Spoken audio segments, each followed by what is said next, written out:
فلا أقسم بمواقع النجوم وإنه لقسم لو تعلمون عظيم إنه لقرآن كريم في كتاب مكنون لا يمسه إلا المطهرون تنزيل من رب العالمين.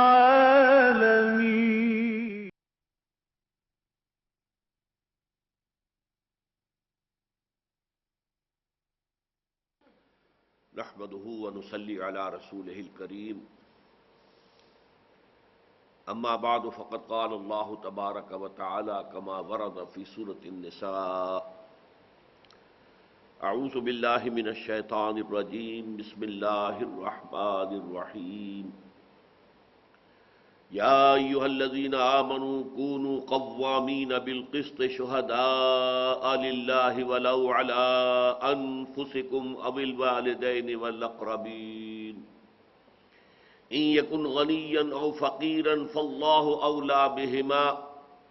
فلا تتبعوا الهوى أن تعدلوا وإن تلووا أو تعرضوا فإن الله كان بما تعملون خبيرا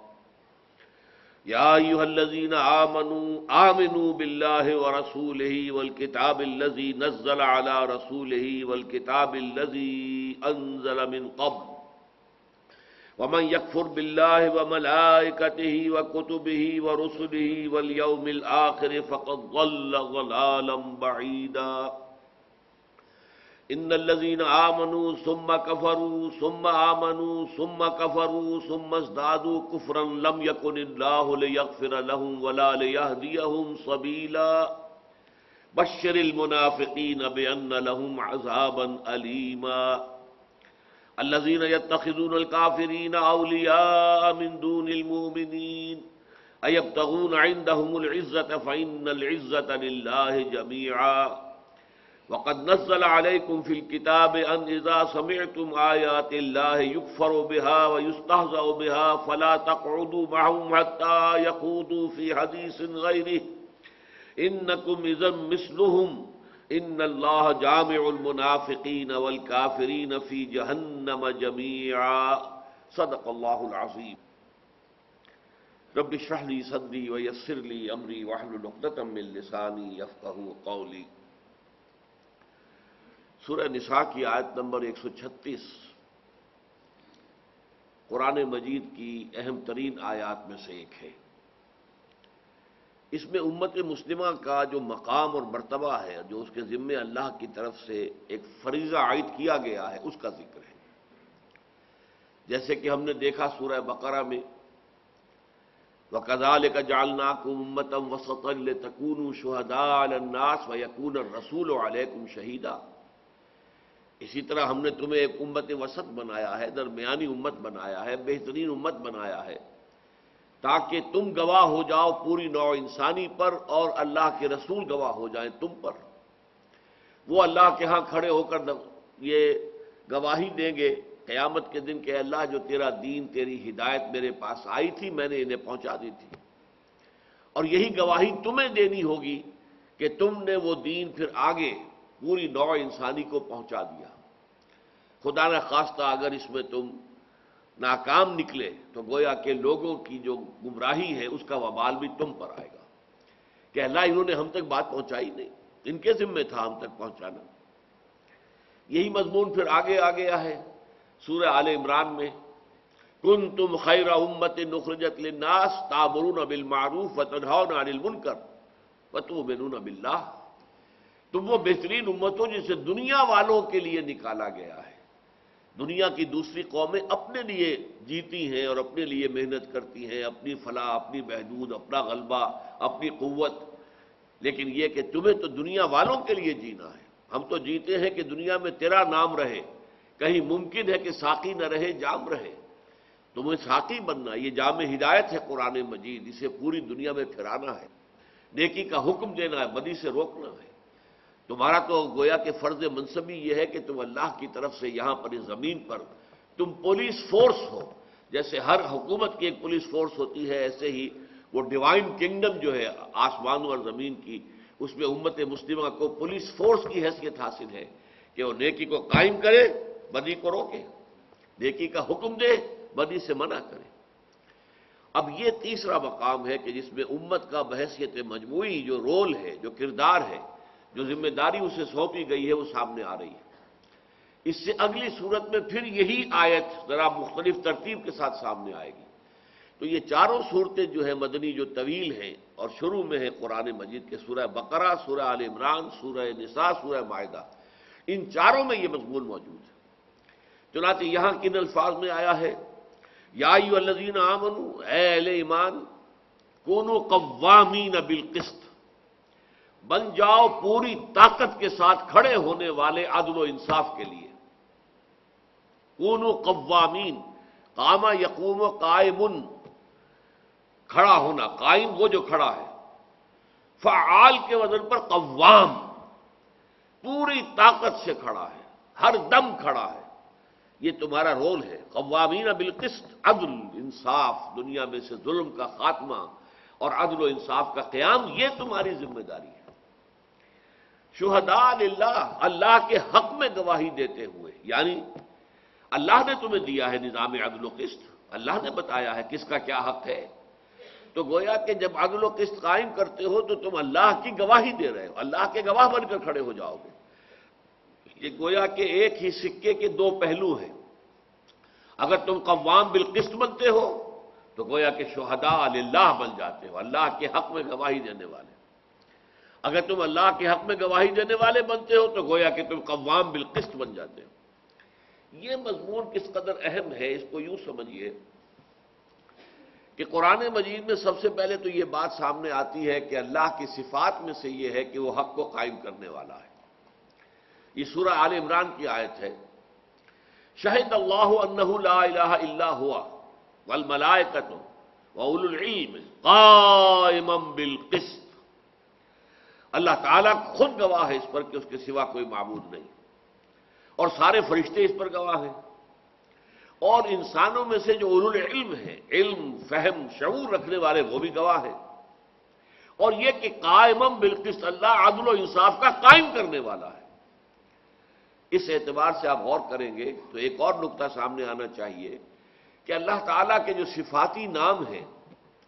وہ یا تو فاعل کے وزن پر آتے ہیں، یا فعیل کے وزن پر آتے ہیں، یا فعال کے وزن پر آتے ہیں۔ علیم فعیل کے وزن پر ہو گیا، اسی طریقے سے ستار، غفار، یہ جو ہے فعال کے وزن پر ہے۔ اسی طریقے سے کوئی جو ہے الرافع، الخافض، اٹھانے والا، گرانے والا، یہ اس میں فاعل ہے، تو یا تو اس میں فاعل کے وزن پر، اور یا پھر فعیل جو صفت مشبہ کا وزن ہے، اور یا فعال جو مبالغے کا صیغہ ہے۔ لیکن ایک اللہ تعالیٰ کا اس صفاتی نام وہ ہے کہ جو مصدر ہے، العدل، مجسم عدل۔ اب یہ لفظ مجسم اللہ کے شایان شان نہیں ہے، لیکن کیا کریں، ہمارے پاس کوئی اور لفظ ہے نہیں۔ جیسے ہم کہتے ہیں سراپا عدل، وہ تو عدل ہی عدل ہے، سراپا عدل ہے۔ اب سراپا کا لفظ بھی اللہ کے لیے اس کی شان کے شایان نہیں ہے، نہ اس کا سر ہے نہ پیر ہے، تو سراپا یہ تو اردو میں ہم بولتے ہیں کسی شخص کی پوری شخصیت کو واضح کرنے کے لیے۔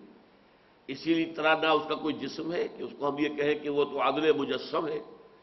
لیکن کیا کریں، ہمارے پاس جو ہماری لغت ہے، ہماری ووکیبلری میں وہ لفظ ہے ہی نہیں کہ جو اللہ کے شایان شان ہے۔ تو یہ العدل اللہ کا ایک نام ہے کہ وہ عدل کامل، اور عدل جو ہے یہ گویا کہ اس کی صفت لازم ہے۔ اس کو در حقیقت ذرا ایک انتہا پر پہنچا دیا ہے معتزلہ نے اور اہل تشیع نے، روافض نے۔ ان کا موقف یہ ہے کہ اللہ پر عدل کرنا لازم ہے، اللہ پر لازم ہے کہ وہ نیکوکار کو اچھا جزا دے، اچھا بدلہ دے، اور بدکار کو سزا دے، لازم ہے اس پر۔ اہل سنت کا ہمارا موقف یہ ہے کہ اللہ پر کوئی شے لازم نہیں ہے، اللہ اس سے بہت بلند و بالا ہے، سوائے ایک شے کے جو اس نے خود کہا میں نے اپنے اوپر لازم کر دی ہے۔ کتب اللہ علی نفسہ الرحمہ، اللہ نے اپنے اوپر واجب کر لی ہے رحمت، رحمت تو واجب ہے، لیکن یہ ہے کہ اللہ تعالیٰ کسی نیک وکار کو سزا دے، جہنم میں ڈال دے، اس کا اختیار ہے، کسی بدکار کو وہ مغفرت کر دے، اس کا اختیار ہے،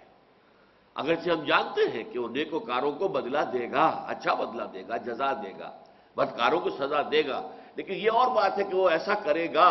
اور یہ اور بات ہے کہ ہم کہیں کہ ایسا کرنا اس پر لازم ہے۔ تو یہ در حقیقت معتزلہ کا اور اہل تشیع کا، روافض کا موقف ہے کہ اللہ پر لازم ہے عدل۔ تاہم اگر اس انتہا تک نہ جائیں تب بھی یہ بات تو ہے کہ عدل جو ہے اللہ تعالیٰ کی نمایاں صفات میں سے ہے۔ چنانچہ اسی کے ساتھ ہمیں یاد آ جانی چاہیے آیت سورہ حدید کی آیت نمبر 24، وہاں جو فرمایا گیا، بلکہ آیت نمبر 25 ہے غالباً، کہ اللہ تعالیٰ نے نبوت اور رسالت کا سلسلہ شروع ہی کیا اس لیے کہ لوگ عدل پر قائم ہوں۔ لقد ارسلنا رسلنا بالبینات وانزلنا معهم الکتاب والمیزان لیقوم الناس بالقسط، ہم نے اپنے رسولوں کو بھیجا ہے واضح تعلیمات کے ساتھ، واضح نشانیوں کے ساتھ، واضح معجزات کے ساتھ، ان کے ساتھ اپنی کتاب اتاری ہے، شریعت اتاری ہے، اور میزان اتاری ہے۔ اس سب کا مقصد کیا ہے؟ لیقوم الناس بالقسط، تاکہ لوگ عدل پر قائم ہوں، قسط پر قائم ہوں۔ یہ گویا کہ اگر یہی نہیں ہوتا اور صرف کتاب پڑھ کر ثواب لے لیا جائے تو یہ تو کوئی فائدہ نہ ہوا، پھر اس کتاب کے نازل کرنے کا فائدہ تو ہوگا تب جبکہ وہ نظام عدل جو اس نے دیا اسے قائم کیا جائے۔ لیقوم الناس بالقسط، تو گویا کہ اللہ کے ناموں میں سے العدل، قرآن میں لفظ آیا قائما بالقسط، انبیاء اور رسول کا سلسلہ کیوں ہے لیقوم الناس بالقسط؟ اب یہاں پر امت جو ہے وہ اس کی اب سب سے بڑی یہ سمجھیے کہ آلہ ہے اللہ تعالیٰ کے ہاتھ میں، کہ اس امت کا کام اب ہے ظلم کا خاتمہ اور عدل و انصاف کا قیام۔ وہ بات جو ہے یہ سورہ نساء میں بھی آ رہی ہے اور پھر سورہ مائدہ میں بھی آئے گی۔ سورہ مائدہ میں اور اس صورت میں اس آیت میں بس تھوڑا سا فرق ہے کہ ترتیب الٹ دی ہے، اور ایک یہاں پر بات ایک اور انداز میں کہی گئی ہے مثبت انداز میں، وہاں منفی میں کہی گئی وہی بات، وہ میں ابھی آپ کے سامنے تقابل پیش کر دوں گا۔ یہاں کیا فرمایا؟ یا ایھا الذین آمنوا، اے اہل ایمان، کونوا قوامین بالقسط شہداء للہ، اے ایمان والو بن جاؤ پوری طاقت سے کھڑے ہونے والے، یہ فعال کا صیغہ آ گیا، قوام بالقسط، خود بھی قائم رہو قسط و عدل پر اور قائم کرو قسط اور عدل کو، شہداء للہ، اللہ کے حق میں گواہی دیتے ہوئے۔ اب ذرا نوٹ کیجئے گا، اس وقت وہ آیت تو سامنے آپ کے نہیں ہے، یہی مضمون سورہ مائدہ میں آیا یا ایھا الذین آمنوا کونوا قوامین للہ شہداء بالقسط، صرف وہ دونوں چیزیں جو ہے ترتیب الٹ گئی، قوامین بالقسط شہداء للہ یہاں ہے، قوامین للہ ہے شہداء بالقسط، یہ سورہ مائدہ کی آیت نمبر 8 ہے۔ گویا کہ جو میں نے بات ابتدا میں عرض کی تھی کہ اللہ کے حق میں گواہی اور عدل و انصاف کا قیام، یہ ایک ہی سکے کے دو پہلو ہیں۔ آپ ادھر سے دیکھ رہے ہیں تو قوامین بالقسط پہلے آ گیا ہے،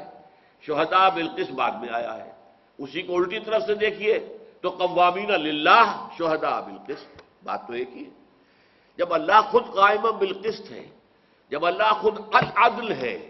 تو اب جو امت اس کے ماننے والوں پر مشتمل ہے،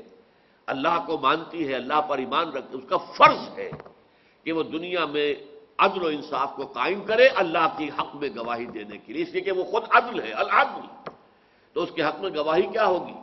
یہی کہ اس کے نظام عدل و قسط کو قائم کیا جائے۔ اچھا، اب یہاں پر فرمایا گیا کہ تمہیں اس عدل و انصاف سے روکنے والی چیزیں کیا ہو سکتی ہیں؟ یہاں ایک پہلو لایا گیا، سورہ مائدہ کی آیت میں دوسرا پہلو آ جائے گا۔ یہاں فرمایا وَلَوْ عَلَىٰ أَنفُسِكُمْ وَبِالْوَالِدَيْنِ وَالْأَقْرَبِينَ، خواہ وہ تمہارے اپنے خلاف جا رہا ہو، کوئی معاملہ ہے، کسی نے آپ کے خلاف دعویٰ کیا ہے اور اس کا دعویٰ صحیح ہے تو تم حق کی بات کہو کہ ہاں تمہارا دعویٰ صحیح ہے، میں حاضر ہوں، مجھ سے جو بھی تم نے، میں نے اگر زیادتی کی ہے، جو بھی تم چاہتے ہو کہ اس سے اس کا ازالہ ہو جائے، میں حاضر ہوں۔ وَلَوْ عَلَىٰ أَنفُسِكُمْ، یہ نہ دیکھو کہ اگر حق بات کہوں گا تو میرے خلاف پڑ جائے گی، نہیں، وَلَوْ عَلَىٰ أَنفُسِكُمْ، خواہ وہ حق اور عدل اور انصاف کی بات تمہارے اپنے خلاف جا رہی ہو، اب الوالدین یا والدین کے خلاف جا رہی ہو، تم یہ کہو کہ صاحب نہیں میں یہ بات کیسے کہوں گا، یہ میں میرے والدین کے خلاف چلی جائے گی۔ چنانچہ یہ مشہور واقعہ ہے، مولانا حمید الدین فراہی رحمۃ اللہ علیہ، ان کے والد بڑے زمیندار تھے، ان کا کوئی جھگڑا ہوا کسی اور سے، تو جو مخالف فریق تھا انہوں نے کہا کہ ٹھیک ہے ہم آپ کے بیٹے کو بنا لیتے ہیں ثالث، حمید الدین فراہی رحمۃ اللہ علیہ ثالث بنا دیا۔ انہوں نے دونوں طرف کی بات سن کر اپنے والد کے خلاف جو ہے فیصلہ دے دیا۔ والد پھر ساری عمر ان سے ناراض رہے، لیکن ظاہر بات ہے کہ ایک شخص کے جو حق پر قائم ہے، اب وہ اس لیے کہ میرے والد ہیں میں اپنے والد کے حق میں فیصلہ دوں لازماً، یہ نہیں، جو حق بات ہے وہ کہہ دیے، چاہے وہ والد کے خلاف جا رہی ہو۔ تو تمہیں عدل و انصاف پر قائم رہنا ہے، تمہیں عدل و انصاف کو قائم کرنا ہے، خواہ وہ عدل و انصاف کی بات تمہارے اپنے خلاف جائے یا تمہارے والدین کے والاقربین خواہ اور قرابت داروں کے خلاف جائے۔ اچھا دیکھیے یہ بات تو ایک طرف آئی، سورہ مائدہ کی آیت نمبر 8 میں کیا ہے؟ یا ایھا الذین آمنوا کونوا قوامین للہ شہداء بالقسط ولا یجرمنکم شنآن قوم علی الا تعدلوا اعدلوا هو اقرب للتقوی۔ کسی قوم کی دشمنی تمہیں اس پر آمادہ نہ کر دے کہ تم عدل و انصاف کے خلاف فیصلہ دو۔ یہاں ہے تمہاری محبت آڑے نہ آ جائے، اپنے مفاد کی محبت، اپنے والدین کی محبت، اپنے قرابت داروں کی محبت، کہیں وہ نہ آڑے آ جائے کہ تم عدل و انصاف کے راستے سے ہٹ جاؤ۔ وہاں فرمایا کسی کی دشمنی نہ تمہیں اس پر آمادہ کر دے، الا اللہ تعدلوا کہ تم عدل سے کام نہ لو، اعدلوا عدل سے کام لو، وہ اقرب للتقوی وہی تقوی سے مناسب تر ہے۔ تو یہ آیت 135 سورہ نساء کی اور آیت نمبر 8 سورہ مائدہ کی، یہ بالکل ایک دوسرے کا ریسیپروکل ہے، ایک دوسرے کے ساتھ عکسی ترتیب ہے۔ یا ایھا الذین آمنوا کونوا قوامین بالقسط شہداء للہ، یا ایھا الذین آمنوا کونوا قوامین للہ شہداء بالقسط۔ یہاں فرمایا وَلَوْ عَلَىٰ أَنفُسِكُمْ أَوِ الْوَالِدَيْنِ وَالْأَقْرَبِينَ، وہاں فرمایا لَا يَجْرِمَنَّكُمْ شَنآنُ قَوْمٍ عَلَىٰ أَلَّا تَعْدِلُوا، ایسا نہ ہو کہ کسی قوم کی جو ہے نفرت اور دشمنی تمہیں اس پر آمادہ کر دے کہ تم حق اور انصاف کے راستے سے پھر جاؤ۔ اب یہاں فرمایا ان یکن غنیا او فقیرا فاللہ اولیٰ بہما، اگر کوئی غنی ہو یا فقیر تو اللہ تعالیٰ ان سے کہیں بڑھ کر خیر خواہ ہے، ولی ہے۔ یہ ولی سے اولا بنا ہے، ولی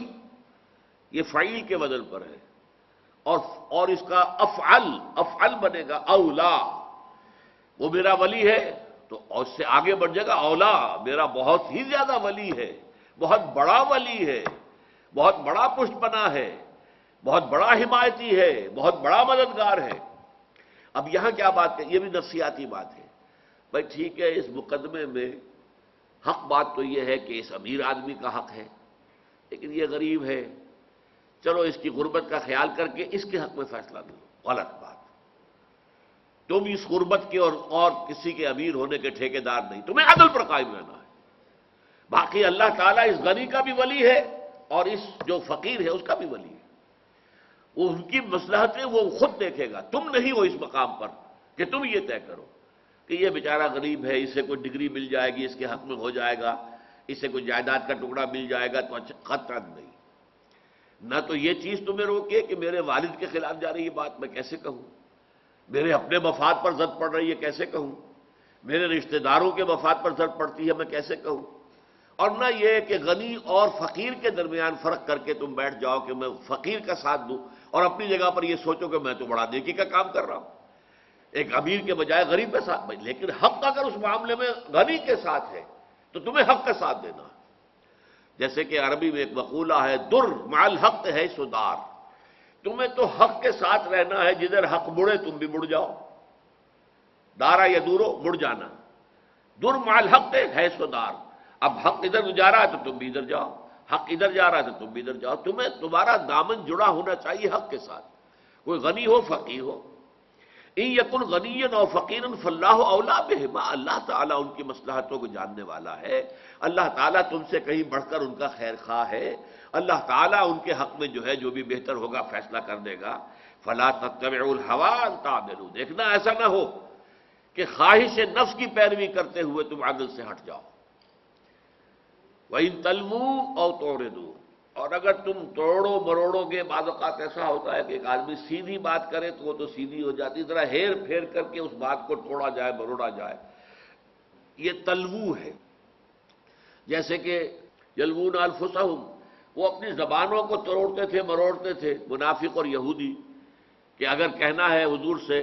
کہ راعینا، ذرا ہماری طرف توجہ فرمائیں، تو راعینا راعینا،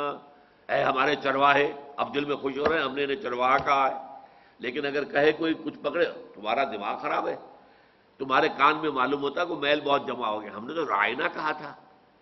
لیکن یہ کہ یہ سب وہ زبان کو ذرا سی لوچ دے کے اور اس کے اندر جو ہے ایک معنی کا جو ہے تبدیل کر دیا، تو ایسا نہ کرو۔ وَإِن تَلْوُوا أَوْ تُعْرِضُوا، یا اعراض کرو گے حق کے راستے سے، کنارہ کشی کرو گے، فَإِنَّ اللَّهَ كَانَ بِمَا تَعْمَلُونَ خَبِيرًا، تو جان لو کہ اللہ تعالیٰ جو کچھ تم کر رہے ہو اس سے باخبر ہے۔ ایسا نہیں ہے کہ اللہ تعالیٰ جو ہے وہ تمہارے اس طرح کے توڑنے مروڑنے سے اور کو بہانے بنانے ہیلے کرنے سے اللہ دھوکہ کھا جائے گا، نہیں، اللہ پوری طرح باخبر ہے جو کچھ تم کر رہے ہو۔ اب اس کے بعد جو آیت آ رہی ہے وہ بھی قرآن مجید کی اہم ترین آیات میں سے، یا ایھا الذین آمنوا آمنوا باللہ ورسولہ والکتاب الذی نزل علی رسولہ والکتاب الذی انزل من قبل، اے ایمان والو، ایمان لاؤ اللہ پر اور اس کے رسول پر صلی اللہ علیہ وسلم، اور اس کتاب پر جو اس نے اپنے رسول پر نازل کی، اور اس کتاب پر جو اس نے پہلے نازل کی تھی۔ یہ کیا ہے مفہوم؟ ذرا غور طرف ہے، ہمارے دروس میں تو یہ بار بار آیا ہے مضمون کہ اصل میں ایمان دو طرح کا ہے۔ ایک ایمان ہے جو زبان پر تو ہے دل میں نہیں ہے، زبان سے کہہ رہے ہیں آمنت باللہ وملائکتہ وکتبہ ورسلہ والیوم الآخر والقدر خیرہ وشرہ من اللہ تعالی والبعث بعد الموت، زبان سے کہہ رہے ہیں اشہد ان لا الہ الا اللہ واشہد ان محمد رسول اللہ، دل میں نہیں ہے۔ اب دل میں نہ ہونے کی دو کیفیتیں ہو سکتی، ایک تو یہ کہ دل میں کچھ بھی نہیں ہے، دل خالی ہے، ایک یہ کہ دل میں نفاق ہے۔ دل میں نفاق جو ہے یہ ایک منفی ویلیو ہو گئی، اور دل میں کچھ نہ ہونا یہ زیرو ویلیو ہے۔ میں عرض کیا کرتا ہوں کہ یوں سمجھیے جیسے گراف بناتے ہیں ہم، درمیان میں زیرو، اس کے رائٹ سائڈ پہ +1 +2 +3 +4 +5 پلس انفینٹی، بائیں طرف -1 -2 -3 -4 -5 انفینٹی، تو ایک پلس ویلیو ہے ایمان، دل میں ایمان ہے +1 ہے یا +2 ہے یا +3 ہے، بہت بڑا ایمان، بہت زیادہ ایمان،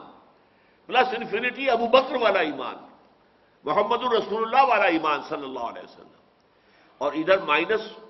یہ منافقت ہے۔ منافقت درجہ اول کی بھی ہو سکتی، درجہ دوم کی بھی، درجہ سوم کی بھی، -1 -2 -3، ان دونوں کے مابین ایک زیرو لیول ہے، ایک ایسی کیفیت قلب کی کہ نہ ایمان ہے اور نہ ہی نفاق ہے، نہ مائنس ویلیو ہے نہ پلس ہے، تو کیا ہے؟ زیرو ہے۔ یہ دونوں کیفیتیں جو ہیں اس میں کور ہو جائیں گی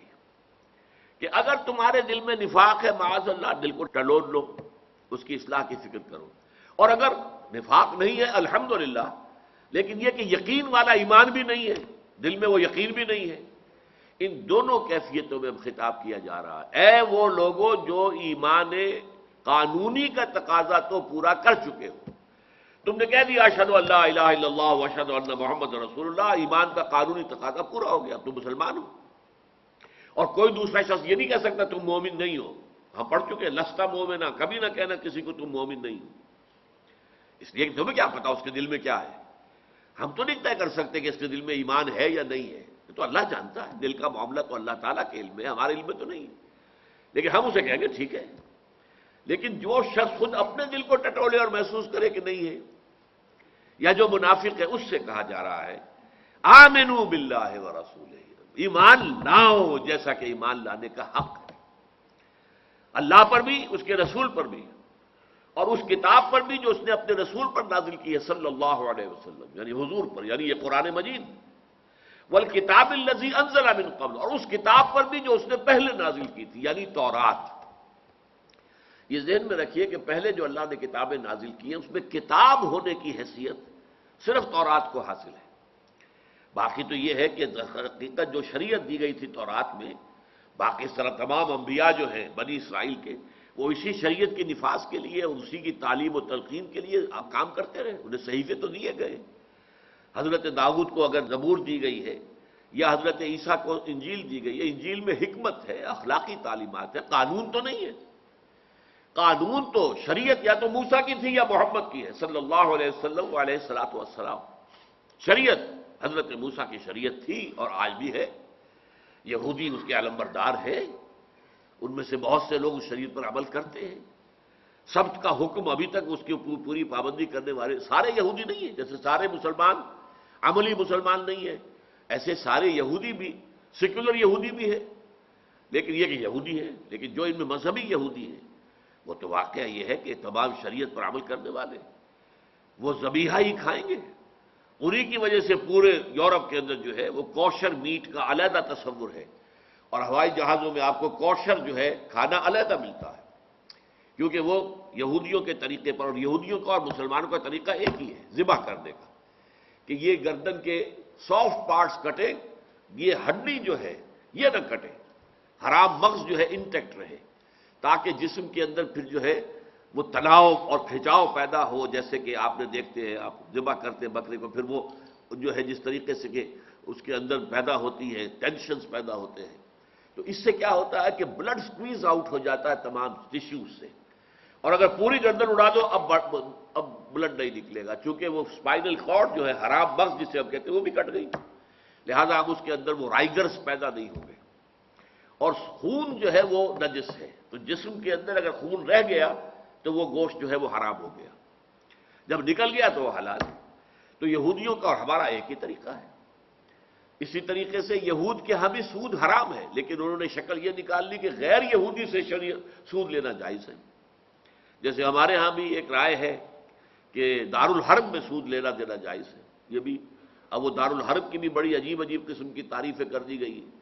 ہمارے یہاں کے ایک بہت بڑے صاحب جو ہے مشہور، وہ جا کے امریکہ میں کیا آئے کہ تو دارالحرب ہے، یہاں پہ آپ سود کا لین دین کر سکتے ہیں۔ خدا کے بندو، دارالحرب تو وہ ہوتا تھا جہاں لڑائی ہو رہی ہو، وہاں کون سی لڑائی ہو رہی ہے؟ وہ تو دارالامن ہے، آپ کہہ سکتے ہیں نہ دارالاسلام ہے نہ دارالحرب ہے، دارالامن ہے، تو وہاں پر آپ دارالحرب کے احکام تو نہیں نافذ کر سکتے۔ بہرحال میں عرض یہ کر رہا تھا کہ کتاب جو ہے در حقیقت قرآن سے پہلے صرف وہ تورات ہے، ویسے تو اس سے پہلے صحف ابراہیم بھی آئے ہیں، لیکن قرآن مجید ان کا دو جگہ ذکر تو کرتا ہے، لیکن ہمیں معلوم ہے کہ دنیا میں آج کوئی کتابیں ایسی نہیں ہیں، صحیفے نہیں ہیں جن کو ہم جانتے ہو کہ یہ صحف ابراہیم ہے۔ تورات تو ہے، چاہے محرف ہے، تحریف شدہ ہے تو صحیح نا، انجیل ہے، زبور ہے، چاہے تحریف شدہ ہے لیکن ہے، لیکن صحف ابراہیم کا ہمیں معلوم ہی نہیں۔ ذاتی رائے میری یہ ہے کہ ہندوؤں کے پاس جو اپنشد ہیں وہ میرے خیال میں صحف ابراہیمی کی بگڑی ہوئی شکل ہے، واللہ عالم، لیکن اس کو میں یقین سے نہیں کہہ سکتا، جب تک کہ کوئی حدیث مرفوع نہ ہوتی، جب تک کہ قرآن مجید میں تذکرہ نہ ہوتا، کوئی شخص نہیں کہہ سکتا۔ بہرحال ایک گمان ہے، خیال ہے۔ تو یہاں فرمایا یا ایھا الذین آمنوا آمنوا باللہ ورسولہ والکتاب الذی نزل علی رسولہ والکتاب الذی انزل من قبل۔ اب تمہیں دیکھ لو، ٹٹول لو، تمہارے دلوں میں وہ ایمان حقیقی ہے یا نہیں، وہ یقین قلبی ہے یا نہیں۔ اگر نہیں ہے تو کسی اور چیز کے بارے میں سوچنے سے پہلے اس پر غور کرو کہ وہ یقین پیدا کر۔ مجھے وہ شعر یاد آ گیا، یقین پیدا کرے ناداں یقین سے ہاتھ آتی ہے، وہ درویشی کے جس کے سامنے جھکتی ہے فغفوری۔ اب ظاہر بات ہے یقین ہوگا تو آپ عمل کریں گے، یقین ہوگا تو آپ جہاد کریں گے، یقین ہوگا تو آپ اللہ کی راہ میں جان دینے کو سب سے بڑی کامیابی سمجھیں گے۔ یقین نہیں ہے تو آپ خود اپنے عمل میں بھی کچے ہوں گے۔ جہاد کرنا تو بہت دور کی بات ہے، اور موت سے تو بھاگیں گے، ہر طرح سے بچنے کی کوشش کریں گے، لیکن یہ کہ اگر یقین ہے تو پھر دین پر عمل بھی ہوگا، یقین ہے تو پھر اللہ کی راہ میں جہاد بھی ہوگا، یقین ہے تو شہادت کی موت کی سب سے بڑھ کے تمنا ہوگی۔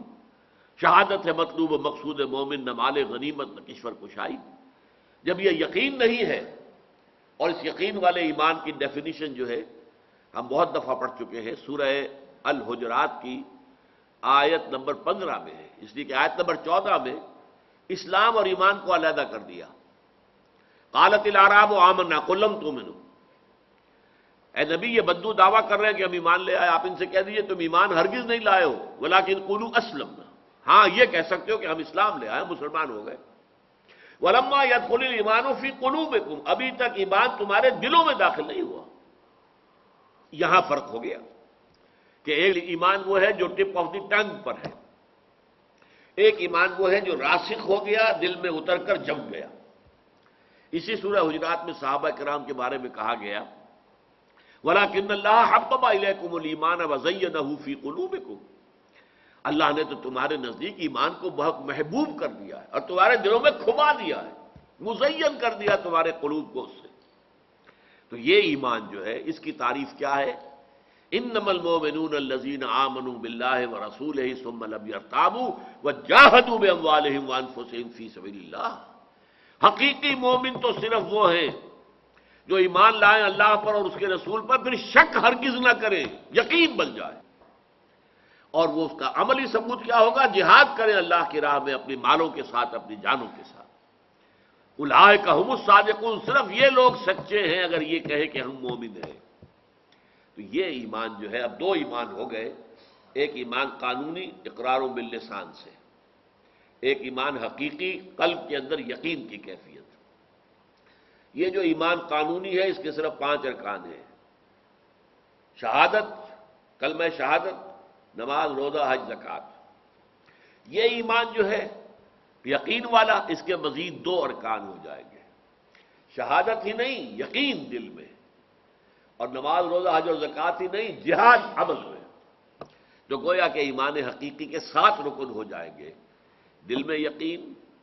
زبان پر شہادت، نماز، روزہ، حج، زکوٰۃ اور جہاد فی سبیل اللہ۔ یہ ہے ایمان۔ تو اے قانونی ایمان کے حاملو، ایمان حقیقی لاؤ، ایمان حقیقی ایمان حاصل کرو اللہ پر، اس کے رسول پر اور اس کتاب پر جو اس نے اپنے رسول پر نازل کی، اور اس کتاب پر جو اس نے پہلے نازل کی تھی۔ اور یہاں ذرا فرق دیکھیے، قرآن کے لیے کہا گیا نزل، الذی نزل علی رسولہ، اور تورات کے بارے میں انزل۔ اب یہ بھی 2 فرق ہو گئے، نزول کی 2 شکلیں، یہ میں نے بہرہا مضمون واضح کیا ہے کہ اعلام کے معنی ہے کسی کو کوئی چیز بتا دینا، تعلیم کے معنی کسی کو کوئی چیز سکھانا۔ آپ نے بتائی، پھر پوچھا بھائی سمجھ گئے ہو یا نہیں سمجھے ہو، ذرا امتحان بھی لے لیا، اچھا بتاؤ ہم نے کیا کہا تھا،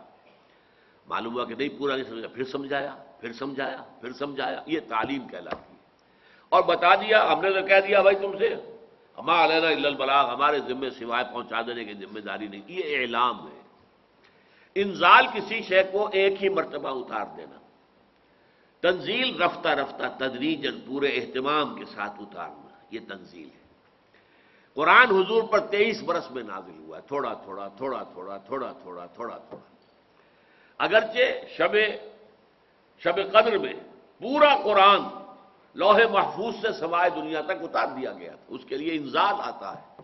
شہر رمضان الذی انزل فیہ القرآن انا انزلناہ فی لیلۃ القدر، یہاں انزال آ رہا ہے اس لیے کہ پورا قرآن لوح محفوظ سے وہ سمائے دنیا تک نازل کر دیا، پھر یہاں سے تھوڑا تھوڑا حضرت جبرائیل وقت کی ضرورت کے مطابق نازل کرتے رہے اللہ کے حکم کے تحت، یہ ہے تنزیل، یہ 23 برس میں مکمل ہوئی ہے۔ جو تورات بنیادی تھی جس میں احکام تھے، 10 کمانڈمنٹس، وہ تو پتھر کی تختیوں پر دے دی گئی ایک دم، حضرت موسیٰ کو کوہ طور پر دے دی گئی، اس لیے اس کے لیے انزال کا لفظ آیا ہے، اور قرآن تنزیل۔ یا ایھا الذین آمنوا آمنوا باللہ ورسولہ والکتاب الذی نزل علی رسولہ والکتاب الذی انزل من قبل ومن یکفر باللہ، اور جو کوئی کفر کرے گا اللہ پر، وملائکتہ اور اس کے فرشتوں سے، وکتبہ اور اس کی کتابوں سے، ورسولہ اور اس کے رسولوں سے، والیوم الآخر اور پچھلے دن سے، یعنی قیامت کا وہ دن، یوم القیامہ، جس میں حساب کتاب ہوگا، جزا و سزا کے فیصلے ہوں گے، فقد ضل ضلالا بعیدا، تو وہ تو گمراہ ہو گیا اور گمراہی میں بہت دور نکل گیا۔ یہاں جو ہے وہ ایمان کے جو آرٹیکلز آف فیتھ جن کو ہم کہیں گے، قرآن مجید میں مختلف جگہوں پر آئے ہیں، مختلف انداز میں آئے ہیں۔ جیسے سورہ بقرہ میں لیس البر ان تولوا وجوہکم قبل المشرق والمغرب ولکن البر من آمن باللہ والیوم الآخر والملائکۃ والکتاب والنبیین، 5 آرٹیکلز آف فیتھ وہاں پر آ گئے۔ اور اسی طرح سورہ بقرہ کی جو لاسٹ بٹ ون آیت ہے، آمن الرسول بما انزل الیہ من ربہ والمؤمنون کل آمن باللہ وملائکتہ وکتبہ ورسلہ، اسی طریقے سے یہاں آ رہا ہے کہ ایمان جو ہے وہ کن کن چیزوں پر درکار ہے، ان میں سے کسی ایک چیز کا انکار بھی ٹوٹل کا انکار ہوگا۔ اگر آپ فرشتے کا انکار کرتے ہیں تو ٹوٹل کا انکار ہو گیا، اور بدقسمتی سے یہ کام وہ قومی اعتبار سے تو یقیناً ہماری بہت قابل احترام شخصیت ہے سر سید احمد خان مرحوم، لیکن ان سے یہ غلطی ہوئی، انہوں نے فرشتوں کا انکار کر دیا۔ فرشتوں کا کوئی وجود نہیں ہے، یہ تو فورسز آف دی نیچر کو فرشتے کہہ دیا گیا ہے، کوئی فرشتوں کا کوئی مشخص وجود نہیں ہے، وہ کوئی صاحب تشخص ہستیاں نہیں ہیں کہ جن کا اپنا کوئی وجود ہو۔ تو جو کوئی ایک شے کا بھی انکار کرے گا وہ ٹوٹل کا انکار ہوگا۔ وَمَن يَكْفُرْ بِاللَّهِ، اور جو کفر کرے گا اللہ کا، وَمَلَائِكَتِهِ، اس کے فرشتوں کا، وَكُتُبِهِ، اور اس کی کتابوں کا، وَرُسُلِهِ، اور اس کے رسولوں کا، وَالْيَوْمِ الْآخِرِ۔ اب وَالْيَوْمِ الْآخِرِ میں مزید پھر جو چیزیں شامل ہوگی وہ یہ ہے کہ بعث بعد الموت، اسی لیے کہ جو حدیث جبرائیل میں جو لفظ آیا وہ بعث بعد الموت یہ آیا ہے۔ الایمان ان تؤمن باللہ وملائکتہ وکتبہ ورسلہ والیوم الآخر والقدر خیرہ وشرہ من اللہ تعالی والبعث بعد الموت، یہ حدیث جبرائیل میں ایمان کی ڈیفینیشن آئی ہے۔ تو وہاں 2 چیزیں آئی، ایک قدر کا، تقدیر پر ایمان، اور مرنے کے بعد دوبارہ اٹھ کھڑے ہونے کا ایمان۔ بعث بعد الموت ہوگی تو یوم قیامت ہوگا نا، اور یوم قیامت میں محاسبہ ہوگا، حساب کتاب ہوگا، فیصلے ہوں گے۔ کچھ خوش قسمت وہ ہوں گے جو سیدھے جنت میں چلے جائیں گے، کچھ بدبخت وہ ہوں گے جو ہمیشہ کے لیے جہنم کے حوالے ہوں گے، کچھ بیچ میں ایسے بھی ہوں گے جن میں ایمان تھا تو صحیح لیکن اتنا کمزور تھا کہ وہ ان کے اعمال جو ہے ان کے اندر ظاہر نہیں ہو سکا پورے طور پر۔ تو نیک عمل بھی کچھ کیے ایمان کے تحت اور ساتھ ہی بد عملیاں بھی رہی، تو ان کے اعمال کو تولا جائے گا، پلڑا کون سا بھاری ہے؟ نیکیوں کا پلڑا بھاری ہے تو جاؤ سیدھے چلے جاؤ جنت کے اندر، چاہے ایمان کمزور تھا لیکن تمہارا نیکیوں کا پلڑا بھاری ہے، جاؤ۔ اور ایمان کمزور تھا اور نیکیوں کی بجائے بدیوں کا پلڑا بھاری ہے تو بھائی جہنم میں جاؤ، وہاں تمہاری صفائی ہوگی۔ دیکھیے صفائی جو ہے، دھوبی کیا کرتا ہے؟ پہلے کپڑوں کو بھٹی چڑھاتا ہے، نیچے آگ ہے اور وہ ابل رہے ہیں اس کے اندر کپڑے جو ہے،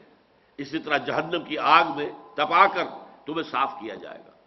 سونے کو اسی طرح صاف کرتے ہیں، پہلے آگ پہ لگا کے اسے پگھلائیں گے تو پھر اس میں سے جو ہے جو چیز امپیورٹی ہے وہ علیحدہ ہوگی، اور پھر آپ کو معلوم ہے کہ وہ پٹکتا ہے کپڑوں کو پتھروں کے اوپر۔ تو یہ مختلف 2 چیزیں ہو گئی۔ اسی طرح اللہ تعالیٰ کی طرف سے ان لوگوں کو عذاب ملے گا جہنم میں، جیسے جیسے کوئی صاف ہوتا جائے گا اسے باہر نکال کر، اس کی تفاصیل احادیث میں آئی ہیں،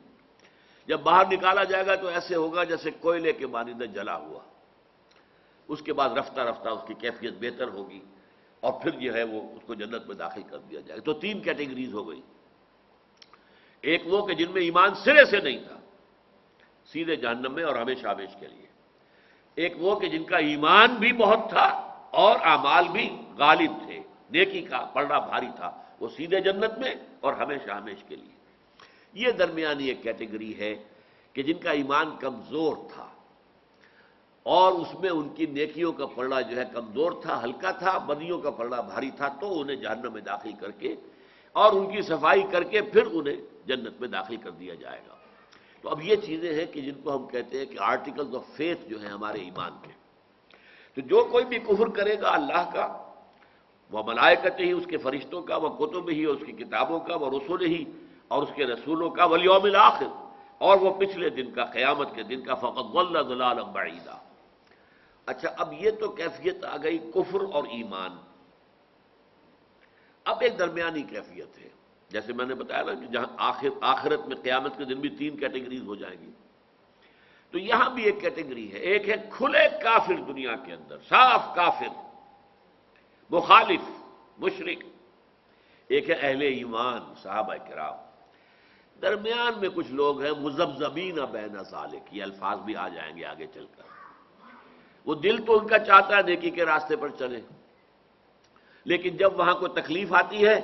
تو پیچھے ہٹتے ہیں،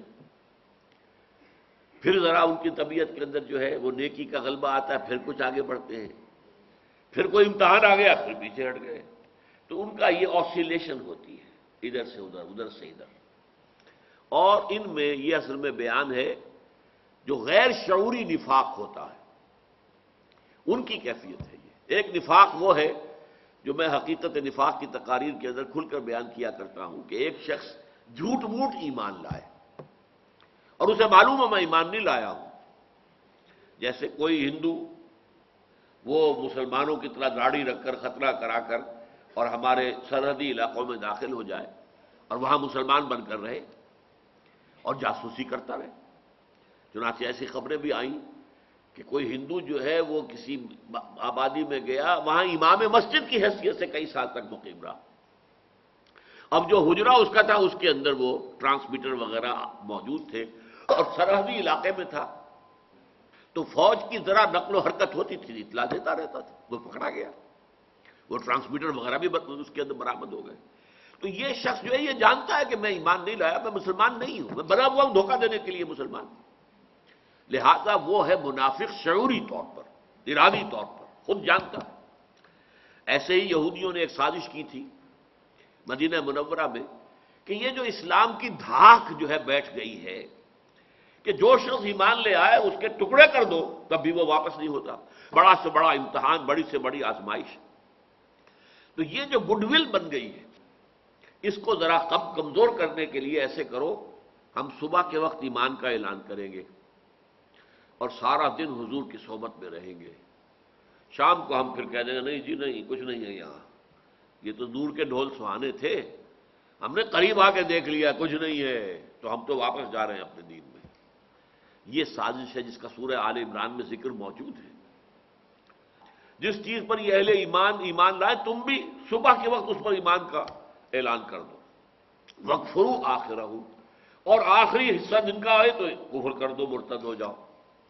تو یہ سازش تھی، تو جو گھنٹے بھی انہوں نے گزارے ہیں ایز اے مسلم تو وہ جانتے تھے کہ ہم تو ہے نہیں مسلمان، ہم تو کافر کے کافر ہیں، لیکن ہم دھوکہ دینے کے لیے، لیکن اگر اسی 8 گھنٹوں میں کسی کا انتقال ہو جاتا تو ظاہر بات ہے اس کی نماز جنازہ پڑھی جاتی، because legally he was a Muslim, اس نے کلمہ شہادت پڑھا ہے صبح اور وہ آ گیا ہے حضور کی صحبت میں بیٹھ رہا ہے، اس وقت موت ہو جاتی تو کیا ہوتا، اس کی نماز جنازہ پڑھی جاتی۔ تو یہ ہے لیگل اسلام کا معاملہ۔ تو یہاں پر فرمایا گیا کہ اس لیگل اسلام کے پردے میں جب نفاق ہوتا ہے اور یہ انسان جو ایمان لایا تھا دھوکہ دینے کے لیے نہیں، دل سے ایمان لایا تھا، صحیح سمجھ کے ایمان لایا تھا، لیکن پھر جب تکالیف آئیں، مصیبتیں آئیں، انفاق کا مطالبہ آیا، قتال کا مطالبہ آیا، اب وہ جو ہے ویورنگ ہے، کچھ آگے بڑھے کوئی پیچھے ہٹ گئے، کچھ آگے بڑھے پھر کوئی پیچھے ہٹ گئے۔ اس کا نقشہ کھینچا گیا ہے اس میں، اس آیت جو آ رہی ہے ان الذین آمنوا ثم کفروا ثم آمنوا ثم کفروا ثم ازدادوا کفرا لم یکن اللہ لیغفر لهم ولا لیہدیہم سبیلا۔ بے شک وہ لوگ جو ایمان لائے پھر کافر ہو گئے، پھر ایمان لائے پھر کافر ہو گئے، پھر وہ کفر میں بڑھتے چلے گئے۔ اب یہ دیکھیے بڑا خوبصورت نقشہ ہے، کوئی شخص پانی میں ڈوب رہا ہو تو آپ نے دیکھا ہوگا نیچے گیا پھر ایک دفعہ آیا، پھر ڈبکی گئی پھر ایک دفعہ آیا، پھر گیا تو گیا، پھر نیچے کا نیچے رہ گیا۔ تو یہ جو ہوتا ہے ایک ایمان تو آیا تھا، انہیں سمجھ میں آیا تھا کہ ہاں بات ٹھیک ہے، یہ جو محمد کہہ رہے ہیں ٹھیک ہے، ہمارا دل بھی گواہی دیتا ہے ٹھیک ہے، ایمان لے آئے، لیکن جب آئی تکلیف، جب آئی مصیبت، جب آیا مطالبہ انفاق فی سبیل اللہ کا، جہاد فی سبیل اللہ کا، قتال فی سبیل اللہ کا، تو اب پیچھے ہٹے۔ لیکن یہ پیچھے ہٹنا بھی ایک دم نہیں ہوتا، پہلے یہ ہے کہ ہٹ گئے تھے تو آ کے معافی مانگ لی، اے نبی مجھ سے غلطی ہو گئی، میں نہیں جا سکا جنگ میں، آپ میرے لیے استغفار کریں، اللہ تعالیٰ مجھے معاف کر دیں۔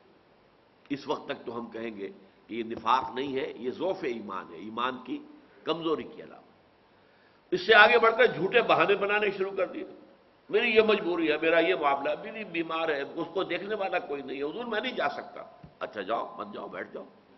حضور کو معلوم ہوتا تھا کہ یہ جھوٹ بول رہا ہے، لیکن یہ کہ آپ کہتے تھے شرافت اور مروت کی بنیاد پر کہ ٹھیک ہے جی بیٹھے آپ. یہ اب نفاق شروع ہو گیا. اب اس کے بعد اگلی منزل آتی ہے کہ اب وہ جھوٹی قسمیں کھانے، خدا کی قسم ہے میری یہ مجبوری ہے، میرا یہ معاملہ ہے. اب یہ نفاق دوسری شکل میں چلا گیا، دوسری سٹیج پر. تیسری سٹیج یہ ہوتی ہے کہ پھر دشمنی ہو جاتی ہے. جو اس وقت کے امیر ہیں، یعنی حضور تھے اس وقت کے امیر مسلمین، امیر جماعت، ان سے دشمنی اور اہل ایمان سے دشمنی. کہ یہ لوگ جو اپنی جانیں ہتھیلی پر رکھے ہر وقت حاضر ہونے کو تیار ہوتے ہیں کہ یہی پکارا کھڑے ہو گئے چل پڑے. انہیں نہ دائیں کی فکر، نہ بائیں کی فکر، نہ اپنے بچوں کی فکر، نہ بچیوں کی فکر، نہ گھر کی محبت، کچھ بھی نہیں. تو یہ لوگ ہیں اصل میں جن کی وجہ سے ہم جو ہیں نمایاں ہو جاتے ہیں. وہ چل پڑے، ہم بیٹھے رہے تو ہم نمایاں ہو گئے. سب بیٹھے رہتے تو سب کے سب ٹھیک رہتے، کوئی بات نہیں تھی. جب یہ تیسری سٹیج آئی تو گویا کہ اب ڈوب گئے. اب آخری سٹیج تھی یہ اس کے بعد ان کے لیے، اب وہ اوپر نہیں آئیں گے. تو یہ اندر ہی اندر ہوتا ہے. یہاں پہ کفر کا مطلب ارتداد نہیں ہے، قانونی طور پر وہ کافر نہیں ہوئے، یہ اندر ہو رہی ہے کیفیت. جس کی مثال میں دیا کرتا ہوں کہ وہ بڑا سا شہتیر ہے اور اس میں دیمک لگی ہوئی ہے. وہ دیمک جو ہے اندر ہی اندر اس کو کھا رہی ہے، لیکن اوپر جو ہے ایک چفٹی سی وہ چھوڑ کے رہتی ہے تاکہ وہ نظر نہ آ جائے. اگر تو آپ کو نظر آ گیا ارے دیمک لگی ہوئی ہے تو آپ فوراً دیکھیں گے کتنی گہری ہے، کیا ہو گیا ہے. لیکن وہ اوپر ایک ونیئر جو ہے، ایک جو اس کے اوپر چھوڑ کے جاتی، اتنی سمجھدار، اتنی سا وہ کیڑا جو اس کو سمجھدار ہے کہ باہر سے ظاہر نہ ہو کہ ہم اس کو کھا رہے ہیں، اندر ہی اندر کھوکھلا کر دیں. اور اس کے بعد وہ جب گرتا ہے تو پتہ چلتا ہے ارے یہ تو دیمک اس کو ختم کر چکی تھی، اس کی طاقت ختم ہو چکی، ہمیں نظر ہی نہیں آیا. دروازے کی چوکھٹ میں اسی طرح دیمک لگتی ہے، اوپر سے جو ہے ایک ونیئر جو ہے وہ باقی ہے، اندر سے کھوکھلا ہو چکا ہے. یہی معاملہ ان کا تھا. اوپر سے اسلام، قانونی اسلام انٹیکٹ رہتا تھا، یہ اندر ہی اندر جو ہے یہ ڈبکیاں کھا رہے ہیں. ان الذین آمنوا ثم کفروا ثم آمنوا ثم کفروا ثم ازدادوا کفرا. پھر دو سٹیجز کے بعد تیسری سٹیج وہی ہے کہ پھر وہ کفر کے اندر بڑھتے چلے جاتے ہیں. اب نفاق جو ہے تھرڈ سٹیج کو پہنچ گیا تو وہ ناقابل علاج ہے. جیسے کہ کسی زمانے میں کہا جاتا تھا ٹی بی تھرڈ سٹیج کو داخل ہو گئی ہے، اب تو اس کا علاج کوئی نہیں ہے، اب تو دن گننے ہیں. ٹھیک ہے، اس کے لیے ذرا اچھے کھانے پینے کا بندوبست رکھو، اللہ اللہ خیر صلاح، علاج کوئی نہیں. آج کل علاج ہے اللہ کے فضل و کرم سے، لیکن یہ کہ تھرڈ سٹیج جو تھی نفاق کی وہ بھی لا علاج تھی. پوائنٹ آف نو ریٹرن، اب واپس نہیں آ سکتے. لہذا اس کا نقشہ کھینچا گیا. ان الذین آمنوا ثم کفروا ثم آمنوا ثم کفروا. پھر نوٹ کر لیجئے یہ ظاہری نہیں ہے، باطنی کیفیت ہے جس کا ذکر ہو رہا. اوپر قانونی اسلام انٹیکٹ ہے، قانونی اسلام کے اندر اندر اس کے نیچے ہو رہا ہے جو کچھ ہو رہا ہے. ان الذین آمنوا ثم کفروا ثم آمنوا ثم کفروا ثم ازدادوا کفرا. پھر کفر میں بڑھتے چلے گئے. لم یکن اللہ لیغفر لهم. اللہ ہرگز ان کو معاف فرمانے والا نہیں ہے. ہرگز اللہ کا معاملہ یہ نہیں ہے کہ وہ انہیں معاف کر دے. ولا لیہدیہم سبیلا. اور نہ ہی وہ راستہ دکھائے گا، ہدایت دے گا انہیں راستے کی. یعنی یہ کہ اب ان کے لیے جس کو میں نے کہا ابھی پوائنٹ آف نو ریٹرن ہے، گویا کہ اللہ کی طرف سے ان کے دلوں پر بھی مہر ہو گئی ہے. طبع اللہ علی قلوبہم، ختم اللہ علی قلوبہم. یہ ایک دم نہیں ہوتا، شروع سے نہیں ہوتا. یہ جب یہ پورے اس طریقے سے آدمی ڈوبتا ڈوبتا ڈوبتا ڈوبتا پھر بالکل جو ہے وہ نیچے نکل جاتا ہے، تہہ میں جا پہنچتا ہے، تو یہ وہ کیفیت ہے کہ اس کے بعد اب اس کے اوپر آنے کا کوئی امکان نہیں. بشر المنافقین بان لہم عذابا علیما. معلوم ہو گیا یہ ذکر کن کا ہو رہا تھا؟ منافقین کا. اے نبی بشارت دے دیجیے ان منافقین کو جو اس کیفیت میں مبتلا ہے. ان الذین آمنوا ثم کفروا ثم آمنوا ثم کفروا، جو اس کیفیت میں مبتلا ہیں، تو اے نبی بشر المنافقین بان لہم عذابا علیما. تو بشارت دے دیجیے ان منافقین کو کہ ان کے لیے بہت دردناک عذاب ہے. الذین یتخذون الکافرین اولیاء من دون المؤمنین. اب یہ منافقین کی بعض صفات آگے آ رہی ہیں. جیسے کہ میں نے عرض کیا تھا سورہ نساء کا اکثر و بیشتر حصہ جو ہے نفاق اور منافقین کے ذکر پر اور ان کی تفاصیل جو ہے اس پر مشتمل ہے، اکثر حصہ. اگرچہ جیسے یہاں لفظ منافق آ گیا ہے، دوسری جگہوں پر آپ کو لفظ منافق نہیں ملے گا، لیکن ہے بھی. لیکن یہ کہ یہ سارا ہمیں دیکھنا پڑتا ہے کہ اگرچہ یا ایھا الذین آمنوا کہا جا رہا ہے، لیکن یہ اصل میں یہاں مخاطب کون ہے؟ یہ ضعیف الایمان یا جو قوی الایمان ہے، یا وہ کہ جو اندر سے منافق ہیں، کھوکھلے ہیں؟ الذین یتخذون الکافرین اولیاء من دون المؤمنین، وہ لوگ، وہ منافق جو اہل ایمان کو چھوڑ کر کافروں کو اپنا دوست، پشپناہ، حامی اور مددگار بناتے ہیں۔ یہ مضمون جو ہے پوری شان کے ساتھ تو آئے گا سورہ مائدہ کے اندر۔ یا ایھا الذین آمنوا لا تتخذوا اليہود والنصارى اولیاء بعضهم اولیاء بعض، یہ تو جب ہم سورہ مائدہ پر پہنچیں گے تو تفصیل سے گفتگو ہوگی۔ یہاں منافقین کی علامت کے طور پر لایا جا رہا ہے، یہ چاہتے ہیں ان کے ساتھ مل کر رہے، ان سے اپنی دوستی گانٹھے رکھے۔ اصل میں جیسے ہوتا ہے نا، آپ کہتے ہیں don't keep all the eggs in one basket, ایک ہی ٹوکری میں سارے انڈے رکھو گے تو ٹوکری گر گئی تو ساری ٹوٹ جائیں گے نا، تقسیم کر لو، کچھ اس میں کچھ اس میں، ایک گر بھی گئی تب بھی کچھ آدھے انڈے تو سلامت رہیں گے نا۔ اسی طریقے سے وہ اپنی وفاداریاں تقسیم کر دیتے تھے۔ مسلمانوں سے بھی کہو ہم آپ کے ساتھ ہیں، جی ہم تو آپ کا ساتھ ہیں، ہم ایمان لائے ہیں، ہم جو بھی آپ حکم دیں ہم حاضر ہیں، اور کافروں سے بھی دعا ہم ان کے ساتھ بظاہر تو ہیں، لیکن یہ کہ اصل میں تو ہماری دل آپ کے ساتھ ہے، اور کبھی موقع بھی آئے گا تو ہم ثابت کر دیں گے۔ اس کا بھی ذکر آگے آ رہا ہے، شاید ہم اگلے درس میں اس کو پڑھیں گے۔ تو اس طریقے سے وہ دونوں کے ساتھ جو ہے وہ اپنی بنا کر رکھنا چاہتے تھے کہ کیا پتہ، تیل دیکھو، تیل کی دھار دیکھو، پتہ نہیں ان کا غلبہ ہو جائے، پتہ نہیں ان کا غلبہ ہو جائے، کیا پتہ۔ تو تم اپنے جو معاملات ہیں دونوں کے ساتھ درست رکھو، اہل ایمان کا غلبہ ہو جائے، جی ہم بھی تو اہل ایمان تھے نا، ہم بھی آپ کے ساتھ تھے، اور اگر کفار کا اگر غلبہ ہو گیا، دیکھو جی ہم تو آپ کی مدد کرتے رہے، ہم آپ کو ان کے راز بتاتے رہے، اور ہم نے تو در حقیقت اپنے آپ کو آپ کے لیے ڈھال بنا لیا تھا، ان کے حملے ہم سہتے تھے اور آپ کو بچاتے تھے۔ تو یہ ایک منافق جو دنیا کا طالب ہے، ظاہر بات ہے، جسے آپ کہتے ہیں ورلڈلی وائز، ورلڈلی وائز تو وہی شخص ہے جو ہر حال میں اپنے مفاد کو پیش نظر رکھے، اگر اسے غلط کام کرنا پڑ رہا ہے تب بھی کرے گا، اس لیے کہ اس کو تو اپنا مفاد پیش نظر ہے، اگر وہ صحیح راستے سے نہیں ملتا ہے اپنا مفاد، تو غلط راستے سے، بائی ہک اور بائی کروک جسے آپ کہتے ہیں۔ تو ان کا معاملہ کیا ہے؟ الذین یتخذون الکافرین اولیاء من دون المؤمنین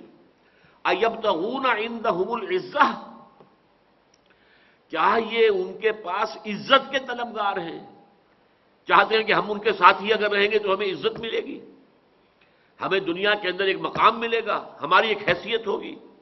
فإن العزة للہ جمیعا، تو جان لو عزت پوری کی پوری اللہ کے لیے ہے۔ اس کو مزید کھولا گیا سورہ منافقون میں کہ عزت جو ہے وَلِلَّهِ الْعِزَّةُ وَلِرَسُولِهِ وَلِلْمُؤْمِنِينَ،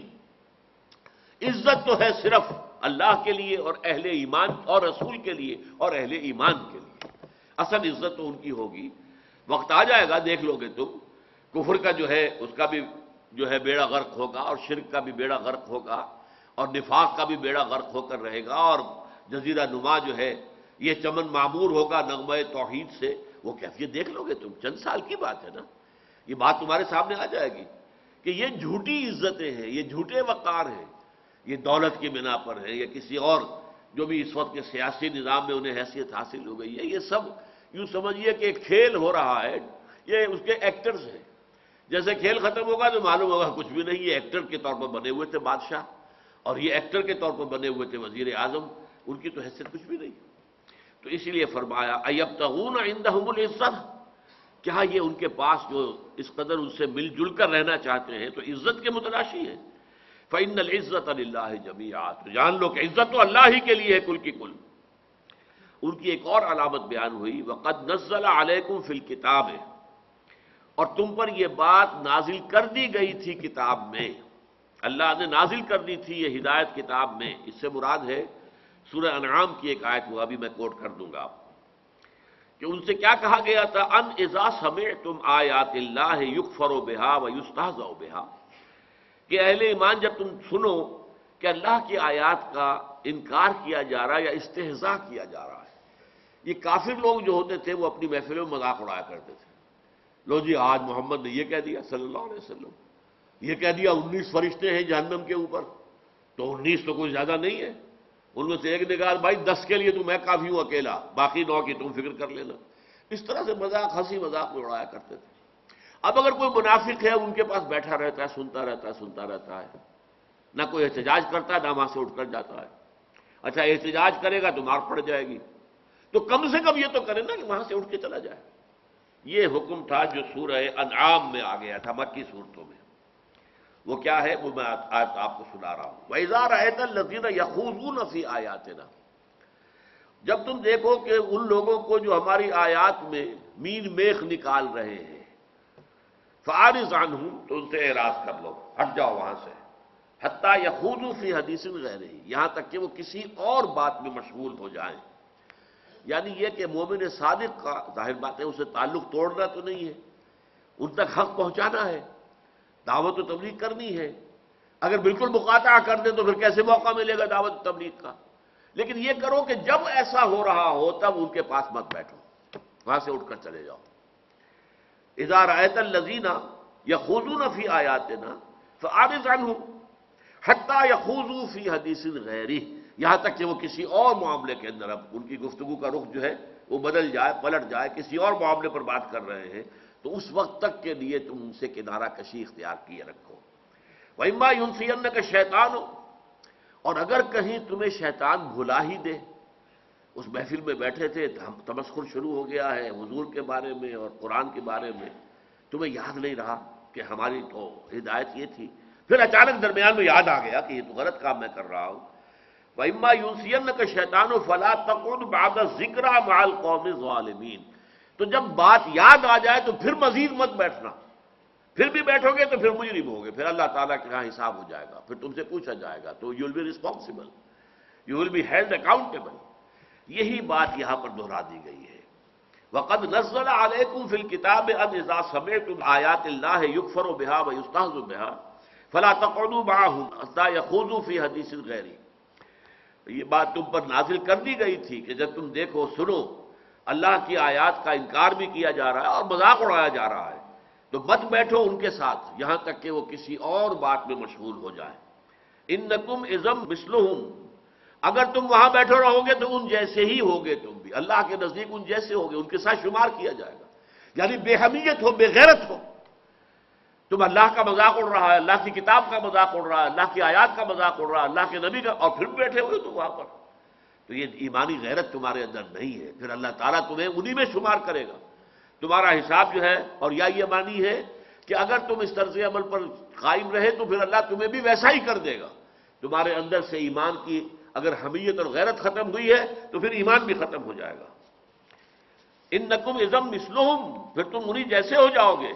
ان اللہ جامع المنافقین والکافرین فی جہنم جمیعا، اور اللہ تعالیٰ لازماً جمع کر کے رہے گا منافقوں اور کافروں کو جہنم میں، سب کو۔ یعنی یہ منافق قانونی اعتبار سے مسلمان ہیں، دنیا میں اہل ایمان کے گروہ میں شامل ہیں، ان کا لیگل اسلام ایکنالجڈ ہے، قبول ہے، لیکن آخرت میں ان کا انجام جو ہوگا وہ کافروں کے ساتھ ہوگا۔ دنیا میں یہ مسلمانوں کے ساتھ، آخرت میں کافروں کے ساتھ۔ ان اللہ جامع المنافقین والکافرین فی جہنم جمیعا، یقیناً اللہ تعالیٰ جمع کر کے رہے گا ان تمام کافروں اور منافقوں کو جہنم کے اندر۔